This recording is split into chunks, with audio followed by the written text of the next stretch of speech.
Ketua Umum PSSI, Erick Thohir angkat bicara soal persiapan timnas Indonesia jelang dua laga krusial dan wakil merah putih di tim ASEAN All Stars dalam duel lawan Manchester United. Pada bulan Mei-Juni 2025 bakal ada agenda besar di dunia sepak bola Asia Tenggara. Badan tertinggi sepak bola Asia Tenggara, AFF bakal mempersiapkan tim ASEAN All Stars dalam duel lawan Manchester United di Stadion Bukit Jalil, Kuala Lumpur pada 28 Mei 2025. AFF telah menunjuk Kim Sang-sik sebagai pelatih tim ASEAN All Stars. PSSI telah menerima surat resmi dari AFF. AFF telah memanggil nama Muhammad Ferrari dan Asnawi Mangkualam ke skuad ASEAN All Stars. Keduanya bakal jadi wakil timnas Indonesia di tim asuhan Kim Sang-sik tersebut. Surat dari AFF sudah diterima Pak Sekjen, ujar Erick Thohir pada Jumat, 18 April 2025. Pak Sekjen sudah lapor saya, itu ada Ferrari dan Asnawi, lanjutnya. Tentu, Erick Thohir bakal memastikan komunikasi dengan tim pelatih timnas Indonesia yang dipimpin Patrick Kluivert.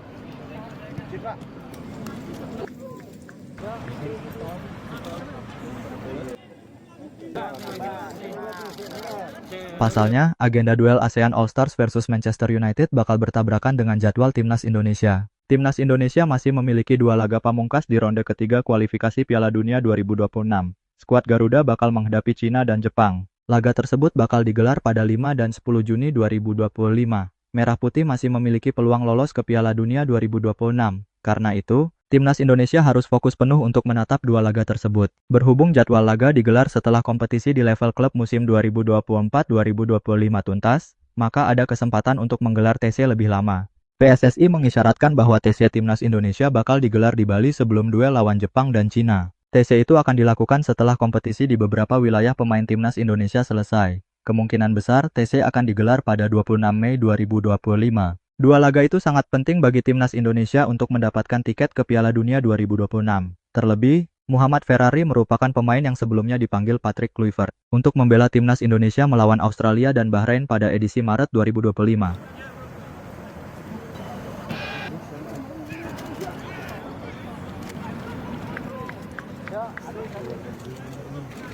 Untuk Asnawi Mangkualam, pemain Port FC itu tidak dipanggil. Namun, ada opsi Asnawi Mangkualam bisa kembali dipercaya membela timnas Indonesia. Tentu akan kami sampaikan ke tim pelatih timnas Indonesia yaitu Coach Patrick Kluivert dan lain-lain. Apakah ini bertabrakan dengan jadwal TC di Bali?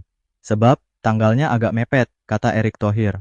Untuk PSSI, Erick Thohir sangat mendukung pemanggilan itu. Sebab, ini bisa menjadi sebuah pengalaman berharga bagi Muhammad Ferrari dan Asnawi Mangkualam bermain melawan Manchester United. Kalau nanti tim kepelatihan membuka, PSSI jelas mendukung karena ini program AFF. Jadi kasih waktu saja, ujar Erick Thohir. ASEAN All Stars akan dilatih oleh pelatih timnas Vietnam, Kim Sang-sik. Juru taktik asal Korea Selatan itu sudah memanggil 11 pemain yakni Kanmo, Kamboja, Andres Neto, Kamboja, Bonfacang Bonkong, Laos, Maung Maung Luin, Myanmar, Joao Pedro, Timor Leste, Do Duiman, Vietnam, Nguyen Quang Hai, Vietnam, Nguyen Hoang Duc, Vietnam, Asnawi Mangkualam, Indonesia, Muhammad Ferrari, Indonesia, Azwan Ali Rahman, Brunei Darussalam.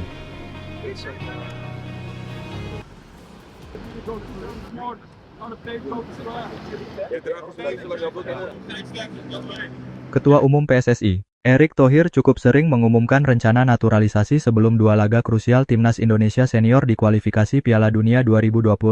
Selama 5 tahun terakhir, PSSI rutin melakukan naturalisasi pemain. Tujuannya jelas untuk mendongkrak prestasi timnas Indonesia. Dalam 5 tahun terakhir, sudah ada 19 pemain baru dari program naturalisasi. Sejak awal tahun 2024 sampai saat ini, nama baru terus bermunculan dan bersedia menjadi WNI tiap periode jeda internasional. Tentu, hal ini berhasil mendongkrak pencapaian timnas Indonesia. Sampai saat ini, skuad Garuda masih berpeluang untuk lolos ke Piala Dunia 2026. Di dua laga pamungkas sebelum lawan Cina dan Jepang, sejumlah nama baru pun bermunculan. Nama-nama pemain diaspora tersebut dirumorkan sudah dihubungi oleh PSSI. Salah satunya adalah Tristan Guijer dan Laurin Ulrich.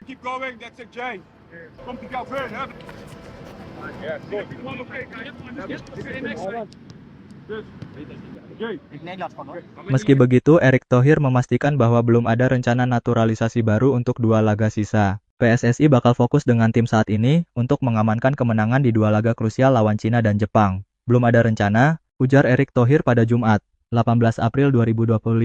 Di Bali United Training Center, Gianyar. Kami sekarang fokus yang sekarang ada saja. Kita fokus untuk bulan Juni dengan tim yang ada saja. Sampai sekarang itu saja, ujarnya. Timnas Indonesia bakal bermain lawan Cina pada 5 Juni 2025. Duel tersebut bakal digelar di Stadion Utama Gelora Bung Karno, Jakarta. 5 hari kemudian, pasukan Garuda bakal bertandang ke markas Jepang. Duel tersebut bakal digelar di Suita Football City Stadium. Timnas Indonesia harus bisa membalas kekalahan di pertemuan pertama. Pada pertemuan pertama, skuad Garuda kalah 1-2 dari Cina dan 0-4 dari Jepang.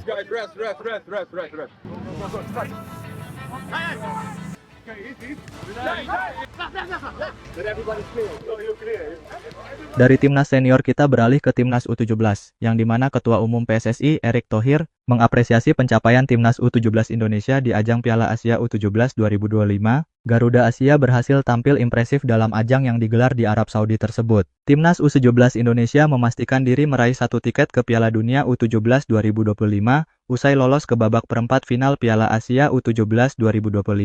Untuk kedua kalinya secara beruntun timnas U17 Indonesia lolos ke Piala Dunia U17.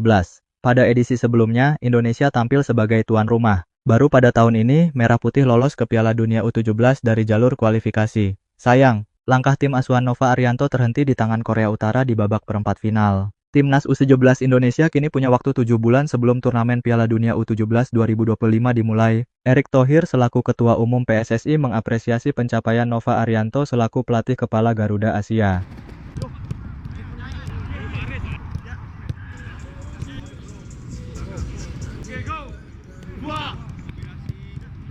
Ex-presiden Inter Milan tersebut menyinggung nama Shin Tae-yong dalam apresiasinya. Baik, kita dari PSSI punya hak prerogatif soal melepas atau mengangkat pelatih, ujar Erick Thohir di Bali United Training Center Gianyar, Jumat, 18 April 2025.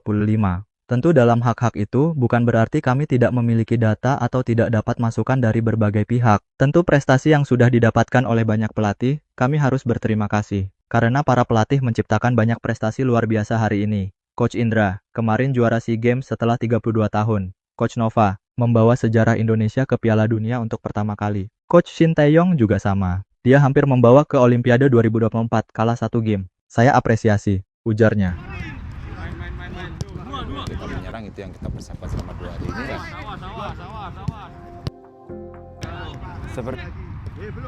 PSSI bakal mempersiapkan timnas U17 Indonesia untuk tampil di Elite Pro Academy U20 sampai Piala Dunia U17 2025 digelar pada November 2025. Makanya saya sudah bertemu Coach Nova. Bahkan seusai kalah melawan Korut, PSSI langsung telepon ke Coach Nova. Bagaimana caranya agar lolos ke Piala Dunia jadi tradisi, bukan hanya jadi tuan rumah, ujar Erick Thohir. Artinya apa, kita harus jaga momentum ini. Karena itu kami membuat program 3 tahun untuk timnas U17. Nanti mereka bakal bergabung bertanding dengan kakak-kakaknya di U18 dan U20 di EPA selama 3 tahun. Artinya tim yang kemarin bertanding di November nanti bakal bermain di EPA selama beberapa bulan ke depan. Setelah ajang Piala Dunia berhenti pada November, tim baru masuk, nanti akan ada persiapan untuk tahun depan buat kualifikasi Piala Asia bulan Mei. Pada bulan Novembernya ada Piala Dunia lagi. Ini yang kami bilang program. Jadi, tidak bisa terstigma soal individu semata, ujarnya.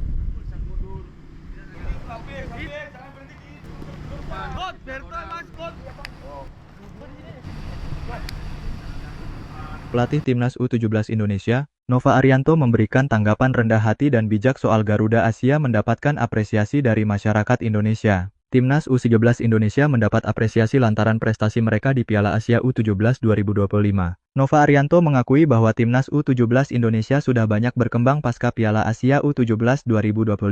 Tentunya, Garuda Asia datang dengan persiapan matang dengan beberapa kali menggelar laga uji coba dan pemusatan latihan panjang. Kemenangan atas Korea Selatan menjadi modal penting bagi mereka untuk 2 laga selanjutnya. Laga melawan Yaman dan Afghanistan menjadi bukti bahwa mereka tetap kompetitif di lapangan. Selain itu, dari aspek fisik terlihat ada peningkatan jauh dan semua pemain tetap berusaha memberikan hasil terbaik. Selanjutnya, kekalahan dari Korea Utara memberikan banyak pelajaran untuk mereka. Nova Arianto menjelaskan bahwa berlaga di Piala Asia membawa banyak dampak positif.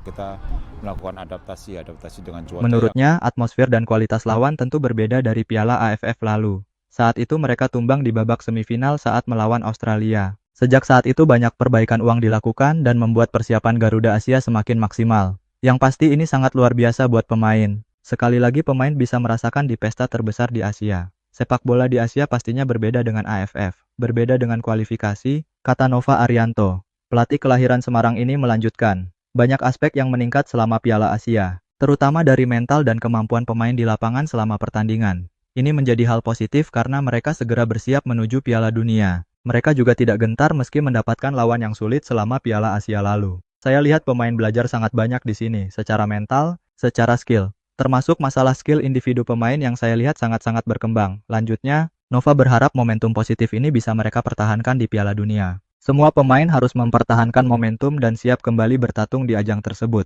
Harapannya mereka bisa belajar banyak di Piala Asia ini dan kita bisa siap di Piala Dunia nanti. Tutupnya. Pada saat tampil di Piala Asia mereka bisa tampil lebih maksimal,